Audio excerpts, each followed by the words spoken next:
In this video, I want to talk about a key insight when it comes to stabilizing awakening. Something that should be noted, however, is that using the word stabilize in this context can be quite misleading. When we recognize our true nature of centerless, pure awareness, it becomes quite obvious that stabilizing it is simply not a possibility because it cannot be unstable. It is eternally in the now, in the same condition. Change doesn't apply to it.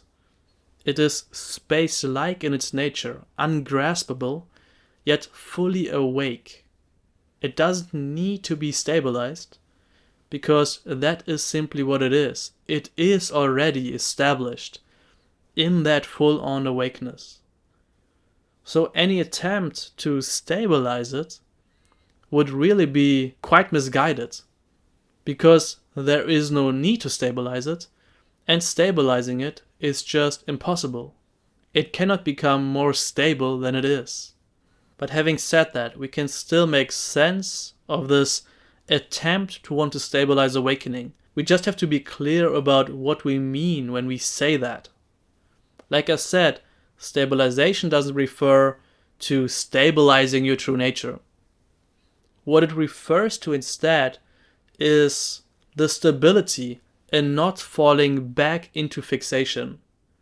Because whenever we do that, whenever we fall back into a fixation which subsequently leads to an identification, it will seem like we are not established in our true nature.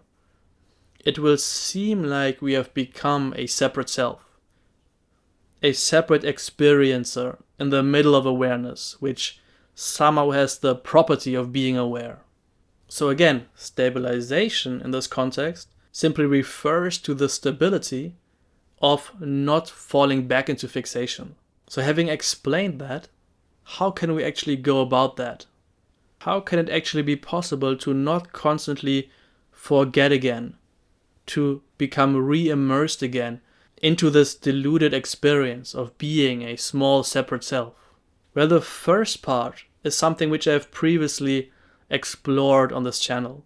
It is simply an increased clarity in the essential qualities of your being. More and more, it just becomes natural to simply be without being anything in particular, to just be this pure awareness, and to have this clear recognition of all these beautiful aspects of our true nature. The fact that it's centerless, unbounded, fully integrated with your field of experience, that it's effortlessly here and always fully awake.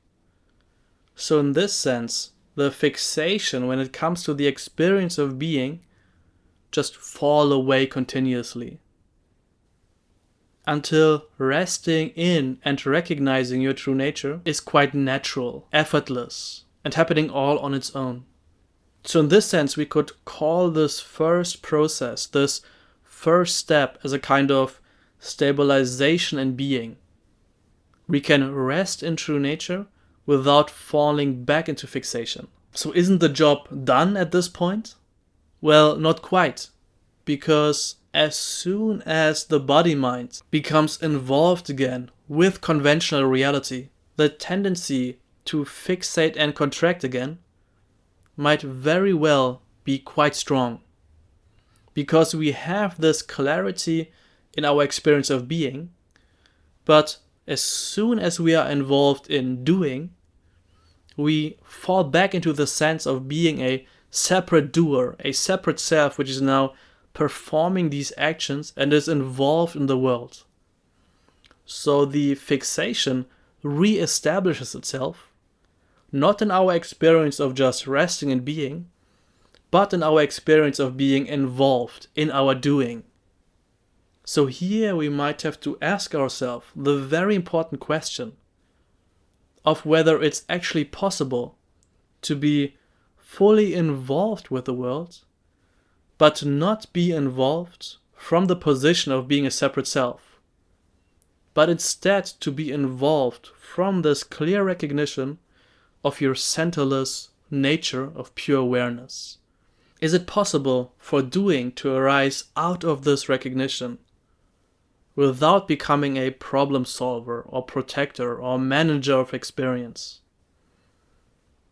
And my answer to this question is yes, it absolutely is possible. That possibility, that mode of engagement is there to be had. So what's needed then is not just a clarity and confidence in our experience of being, but also a true confidence in allowing doing to arise from our experience of being. In other words, do we trust true nature to take care of everything, to perform every action without falling back into this mode of becoming a manager of experience, of becoming this localized center which has to perform these actions? So over time, we learn that it's possible to listen, to speak, to do anything from the recognition of your true nature. And it becomes obvious that this kind of involvement, this kind of doing has a very different feel to it. It is doing without fixation and contraction. It is involvement without over-involvement and attachment. It's fully being with the world without all that additional neuroticism. And the more this new operating system becomes available, the less we are tempted to fall back into fixation, because there's simply no reason to. It becomes quite clear, to put it simple, that engaging with the world and taking care of your conventional life functions much better when it's happening from the centerless awareness, as opposed to doing it from the position of being a small separate self. And therefore, the fixation doesn't arise anymore. And because the fixation doesn't arise anymore in relation to your doing, the experience of ignorance, of being a seeming separate self, also doesn't arise anymore. So a stability in the recognition has therefore been achieved, we could say. Again, not a stability in the sense that your true nature of pure awareness has become more stable, but just a stability in the fact that you don't fall back into fixation and identification. And please remember, as I'm saying this, that this path of stabilizing the recognition is not a hard path. It's not full of suffering. It is absolutely enjoyable to engage with the world from this clarity, from this centerless awareness.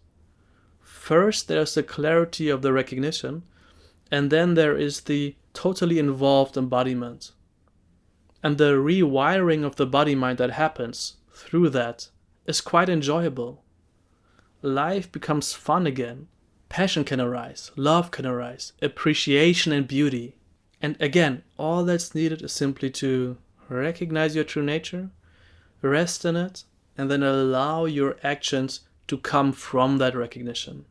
And life then really is quite beautiful.